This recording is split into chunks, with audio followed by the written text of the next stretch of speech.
बिस्मिल्लाहिर्रहमानिर्रहीम। अस्सलाम वालेकुम स्टूडेंट्स, उम्मीद है आप सब जय व खैरियत से होंगे। आज हम जिस टॉपिक को डिस्कस करने जा रहे हैं वो भी केमिस्ट्री का बड़ा इंपॉर्टेंट और बेसिक कंसेप्ट है जो कि एलिमेंट्स का है। एलिमेंट्स क्या होते हैं इसका कंसेप्ट आज हम लेंगे। तो आइए अपना लेक्चर जो है वो शुरू करते हैं।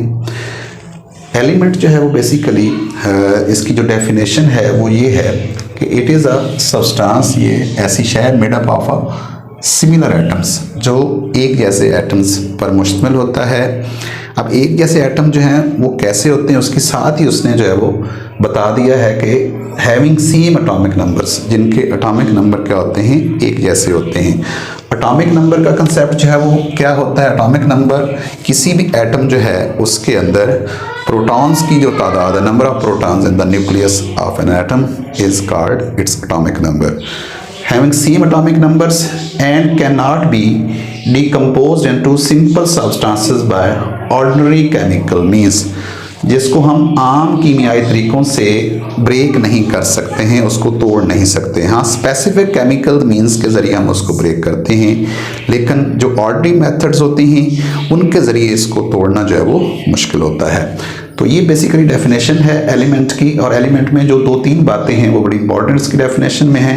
तो ये है कि एलिमेंट जो होता है वो सिमिलर एटम्स पर मुश्तमिल होता है, और सिमिलर एटम्स से मुराद मैंने बताया कि ऐसे एटम्स होते हैं जिनके एटॉमिक नंबर जो हैं वो आमतौर पर सेम होते हैं।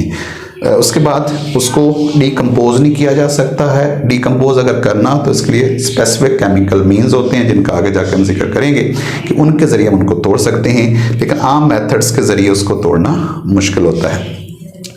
जहाँ तक एलिमेंट्स जो होते हैं उनकी हिस्ट्री की बात है तो आपको मालूम होना चाहिए कि हम कहते हैं कि हमारी जो ये कायनात है ये बेसिकली मैटर की बनी, ये पहले हम बात कर चुके हैं। अब जो मैटर है ये किस चीज़ से बनता है? मैटर जो होता है वो बेसिकली एलिमेंट्स के मिलने से बनता है, और एलिमेंट्स जो होते हैं वो किससे बनते हैं? सिमिलर टाइप ऑफ एटम्स, जिनके एटॉमिक नंबर्स क्या होते हैं, सेम होते हैं। और एटम जो होते हैं वो क्या होते हैं? एटम जो है वो एक फंडामेंटल पार्टिकल ऑफ मैटर होता है, स्मॉलेस्ट पार्टिकल ऑफ मैटर है। एटम के बारे में अगर हम बात करें तो जो पहले हम चैप्टर के शुरू में डिस्कस कर चुके हैं, एटम जो होते हैं ये स्मॉलेस्ट पार्टिकल्स होते हैं। और शुरू में कंसेप्ट था कि एटम जो होता है इतना स्मॉलेस्ट होता है कि इसको फर्दर डिवाइड नहीं किया जा सकता, लेकिन इसके बाद जो है वो जो मॉडर्न रिसर्च हुई एटम के ऊपर, जे थॉमसन के ज़रिए या रदरफोर्ड ने या बोहर ने या जो विलियम क्रोक्स थे उन्होंने, गोल्डस्टाइन हैं, उन्होंने इसके ऊपर जो रिसर्च की है उससे ये साबित हुआ है कि हम एटम्स को क्या कर सकते हैं, ब्रेक कर सकते हैं, और उसमें से उसके फंडामेंटल पार्टिकल्स, इलेक्ट्रॉन्स और वगैरह को हम क्या कर सकते हैं, सेपरेट कर सकते हैं। लेकिन शुरू में ये कंसेप्ट था कि एटम जो है वो डिवाइड नहीं होता। तो याद रखिएगा जो एलिमेंट्स होते हैं वो एटम्स से मिलकर बनते हैं, एटम जो है वो स्मॉलेस्ट पार्टिकल्स होते हैं। ठीक है, अब एलिमेंट्स की अगर हम हिस्ट्री की बात करते हैं तो हिस्ट्री इसकी 3 एजेस में इसको डिवाइड किया गया है। एक अर्ली पीरियड है, एक जो है वो फिर टिल 19th सेंचुरी का पीरियड है, और एक जो है वो अब 21st सेंचुरी चल रही है। तो अर्ली पीरियड में कहा जाता है कि सिर्फ जो है वो इसकी हिस्ट्री में जो है वो सिर्फ 9 एलिमेंट्स जो है वो मौजूद थे। वो 9 एलिमेंट्स कौन कौन से हैं उनके यहाँ पर सिंबल लिख दिए गए हैं, जिसमें कार्बन है, गोल्ड है, सिल्वर है, हाइड्रोजन है, मरकरी है, लेड है जिसको हम पीबी भी कहते हैं, इसके अलावा कॉपर है, आयरन है, सल्फर है। ये 9 एलिमेंट्स हैं जो कि शुरू के इब्तदा में डिस्कवर हुए थे। उसके बाद जैसे जैसे वक्त गुजरता गया साइंटिस्ट जो है वो रिसर्च करते गए और इनकी तादाद जो नंबर जो है वो बढ़ते गए।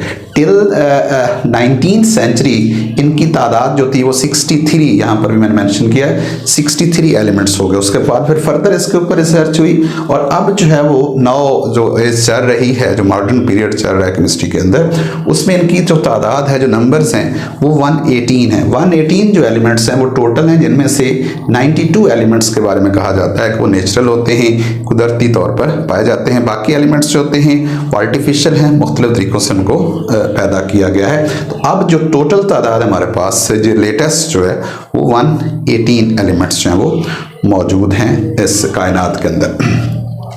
जहाँ तक एलिमेंट्स होते हैं इनकी प्रॉपर्टीज़ की कुछ बात यहाँ पर की जाए अगर, तो एलिमेंट्स जो होते हैं उनके बारे में कहा जाता है कि they are found in a both states, mean they are found in a combined state as well as in a free state. Free state में भी पाए जाते हैं जैसे गोल्ड है, सिल्वर है, और कंबाइंड स्टेट में भी आपको मिलेंगे जैसे सोडियम क्लोराइड की शक्ल में आपको मिल सकता है, कॉपर ऑक्साइड की शक्ल में आपको मिल सकता है कॉपर जो है, तो ये कंबाइंड स्टेट में भी आमतौर पर पाए जाते हैं। उसके बाद फिर इनके बारे में कहा जाता है कि सॉलिड्स भी होते हैं, लिक्विड्स भी होते हैं, गैसेस भी होती हैं। अब जो सॉलिड्स एलिमेंट्स हैं वो कौन से हैं? सॉलिड में सोडियम है, कॉपर है, आयरन है, ये सॉलिड फॉर्म में। लिक्विड में क्या है? मरकरी है, ब्रोमीन है, ये लिक्विड फॉर्म में पाए जाने वाले एलिमेंट्स हैं।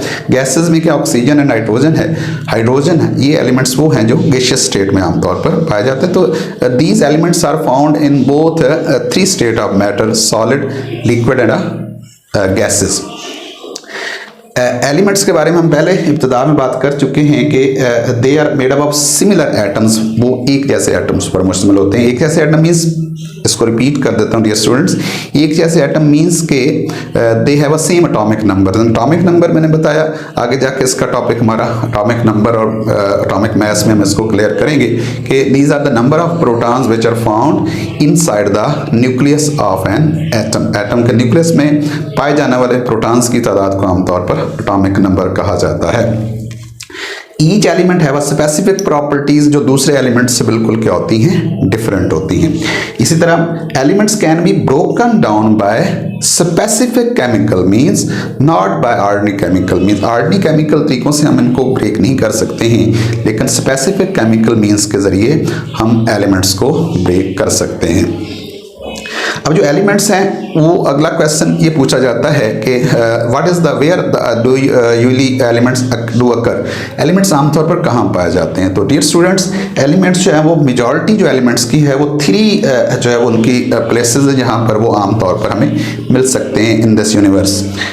इन अर्थ क्रस्ट हमें मिल सकते हैं, इन ओशंस मिल सकते हैं, एंड इन एटमॉस्फेयर, एटमॉस्फेयर में हमें मिल सकते हैं। अगर हम अर्थ क्रस्ट की बात करें, जिसे हम कशरे अर्ज कहते हैं, जो ज़मीन है उसके अंदर अगर हम बात करते हैं, तो उसमें सबसे ज़्यादा जो पाया जाने वाला एलिमेंट होता है वो ऑक्सीजन है। इसकी जो परसेंटेज है वो 47% है। उसके बाद फिर सिलिकॉन आता है जो कि 21% होता है, और एल्यूमिनियम जो है ये 7.8%। ये थ्री मेजर एलिमेंट्स हैं जो सबसे ज़्यादा, बाकी एलिमेंट्स जो हैं वो इससे कम मिकदार में ज़मीन के अंदर मौजूद होते हैं। ओशंस की अगर हम बात करें तो ओशंस के अंदर जो एलिमेंट्स हैं उसमें ऑक्सीजन 86% है, हाइड्रोजन जो है वो 11% है, और क्लोरीन जो है वो 1.8% है। और इसी तरह अगर हम एटमॉस्फेयर की बात करें तो यहाँ नाइट्रोजन हमारे पास 78% है, और ऑक्सीजन हमारे पास 21% है, और आर्गोन जो है वो 0.9% है। ये हमारे पास इनकी अक्रेंस। अब ये क्वेश्चन पूछा जाता होता है आमतौर पर, MCQs ये पूछ लेता होता है बोर्ड के एग्जाम्स में, और शॉर्ट फॉर्म में पूछ लेता होता है कि give the occurrence of elements in earth crust, या occurrence of elements in oceans, या अक्रेंस ऑफ एलिमेंट्स है इन एटमॉस्फेयर। तो ये शॉर्ट फॉर्म में पूछ सकता है। MCQs जनरली जो है इसमें से पूछे जाते हैं। उसके बाद अब नेक्स्ट जो हमारी हेडिंग्स बनती है वो क्लासिफिकेशन ऑफ एलिमेंट्स है कि एलिमेंट्स जो है वो आमतौर पर कितनी क्लासेस में डिवाइड है। तो याद रखिएगा एलिमेंट्स जो होते हैं आमतौर पर थ्री जो है वो क्लासेस में पाए जाते हैं। मेटल्स होती हैं, मेटलॉइड्स होते हैं, और नॉन मेटल्स होती हैं।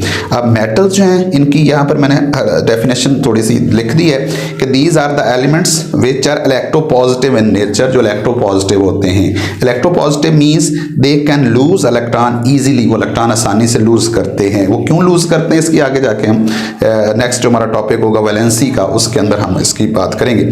और इसकी एग्जांपल्स में हमारे पास क्या आता है? सोडियम है, पोटाशियम वगैरह जो है उसकी एग्जांपल्स में आ जाते हैं।